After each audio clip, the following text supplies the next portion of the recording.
दोस्तों आदाब, हिंदुइस में आपका स्वागत है। मैं हूं इकराम और आज रमज़ान का दूसरा रोज़ा है। तो सबसे पहले रमज़ान आपको मुबारक हो।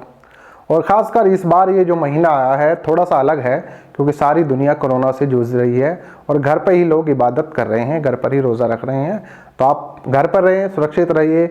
नमाज़ पढ़नी है, तरावी पढ़नी है, अपने घर पर रहकर पढ़िए। सोशल डिस्टेंस का पालन कीजिए। थंबनेल देखकर आप समझे होंगे मैं बात करूंगा इस रमज़ान से, इस महीने से इस बार मुसलमानों को क्या नुकसान हुआ है, जो मुस्लिम शहर है उनको क्या नुकसान हुआ है।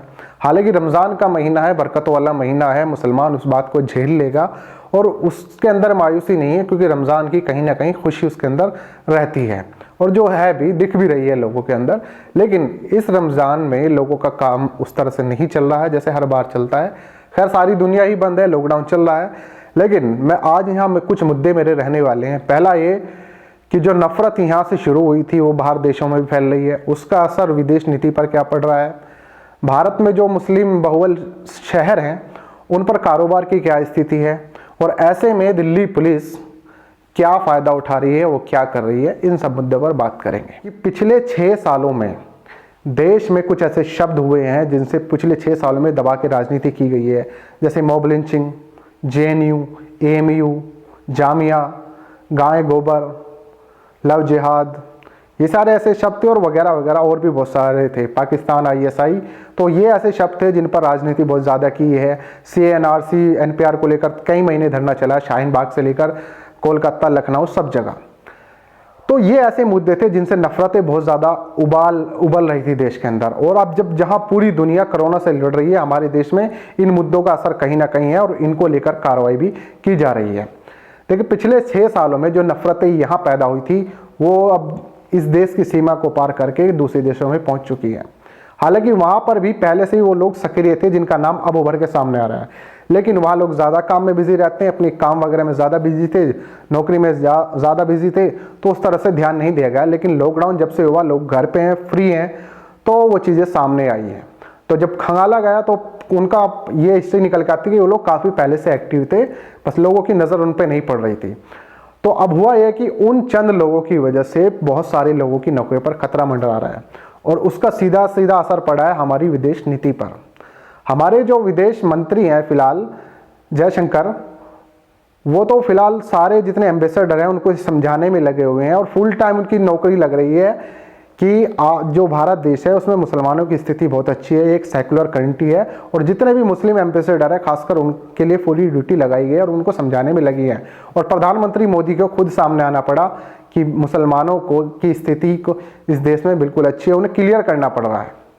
अब ये सारी चीज़ें क्यों हुई हैं आप लोग समझ ही रहे हैं कि जब से तबलीगी जमात का नाम कोरोना से जोड़ा गया था, हालांकि कुछ लोगों की गलती थी उसमें, उन लोगों को सज़ा मिले, वो जेल भी जाए, लेकिन उसको लेकर कम्युनिटी को जब टारगेट किया गया ये सारी चीज़ें हुई।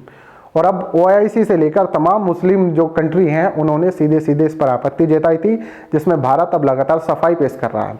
और जो दवाई अमेरिका की धमकी से भारत ने उसे सप्लाई की थी, यानी हाइड्रोक्सीक्लोरोक्विन, वो अब इन सभी मुस्लिम कंट्री, चाहे बहरीन, कुवैत, कतर, ओमान, जितने भी देश हैं, इजिप्ट वगैरह, इन सबको वो सप्लाई कर रहा है, सिर्फ एक अच्छे रिश्ते ताल्लुकात उससे बने रहे। इसका कारण तो यही था कि जो नफरतें वहाँ पैदा की गई हैं उन देशों के अंदर, जो उनके देशों में ही काम कर रहे हैं वो लोग, वहीं वो उन्हीं के खिलाफ, इस्लाम के खिलाफ पोस्ट कर रहे हैं, उसका सारा खामियाजा अब भारत सरकार को भुगतना पड़ रहा है। लेकिन भारत सरकार उस पर क्या एक्शन लेगी वो बाद का मसला है। अब चलते हैं दिल्ली की तरफ कि दिल्ली पुलिस ऐसे में क्या एक्शन ले रही है। देखिए फरवरी में दिल्ली में दंगे हुए, दिल्ली चुनाव में माहौल बड़ा गर्म था, दिल्ली चुनाव केजरीवाल साहब जीते, और उसके बाद में जब 23 तारीख को भारत बंद का ऐलान था, उस दिन मुस्तफाबाद से आगे का जो इलाका पड़ता है, बाबुरपुर मौजपुर मेट्रो स्टेशन के नीचे, वहाँ पर बवाल शुरू हुआ और उस बवाल ने फिर दंगे का रूप लिया और दिल्ली में हिंसा भड़की, काफ़ी सारे लोगों की जान गई। लेकिन अब दिल्ली पुलिस जो कार्रवाई कर रही है, ऐसा लग रहा है कि सिर्फ छात्रों पर ज़्यादा कार्रवाई हो रही है। आपने देखा होगा उमर खालिद, मीरान हैदर, एक लड़की का नाम हो रहा है सफूरा। तो जहाँ एक तरफ मोदी सरकार मुस्लिम देशों से अपने ताल्लुकात ठीक करने में लगे हैं, वहीं दिल्ली पुलिस जो ज़्यादा काम करे, जिस पर ज़्यादा बवाल मचाया और जिसको लेकर 101 सीनियर आईएएस ऑफिसरों ने खत लिखा है अरविंद केजरीवाल को कि मुसलमानों के साथ जो उत्पीड़न हो रहा है उसे कम करे, क्योंकि दिल्ली पुलिस इस वक्त दिल्ली में जो दिल्ली दंगों में जिनकी भूमिका को मानकर जिनकी गिरफ्तारी करने में लगी है, उसमें उसकी जो रडार पर है उसमें जामिया के कुछ छात्र हैं, जेएनयू है, पॉपुलर फ्रंट ऑफ इंडिया है, जामिया कोऑर्डिनेशन कमेटी है, पिंजरल ऑल इंडिया एसोसिएशन है, और इन सब की धरपकड़ कार्रवाई जल्दी कर रही है। जेएनयू के उमर खालिद, जामिया के मीरान हैदर, सफूरा जरगार, भजनपुर निवासी एक दानिश हैं, पूर्व पार्षद इस्सत जहां है, ताहिर हुसैन पर पहले से ही यूएपी लगा चुकी है। तो ये सारे ऐसे नाम थे जो दिल्ली पुलिस की रडार पर है और दिल्ली पुलिस जल्द से जल्द कार्रवाई कर रही है। इसमें ज़्यादातर मुस्लिम है, लेकिन आपने यहाँ चीज़ गौर की होगी कि कई सारे ऐसे शख्स मौजूद थे दिल्ली दंगों के दौरान जिन्होंने लाइव की है अपनी वीडियो, और उसमें वो पत्थरबाजी कर रहे हैं, गालियाँ दे रहे हैं, दंगा भड़का रहे हैं। इसमें एक शख्स था कपिल बांगड़ी, जिसने वहाँ जाकर काफ़ी सारे धमकियाँ दी और बाद में उसने लाइव भी किया वीडियो।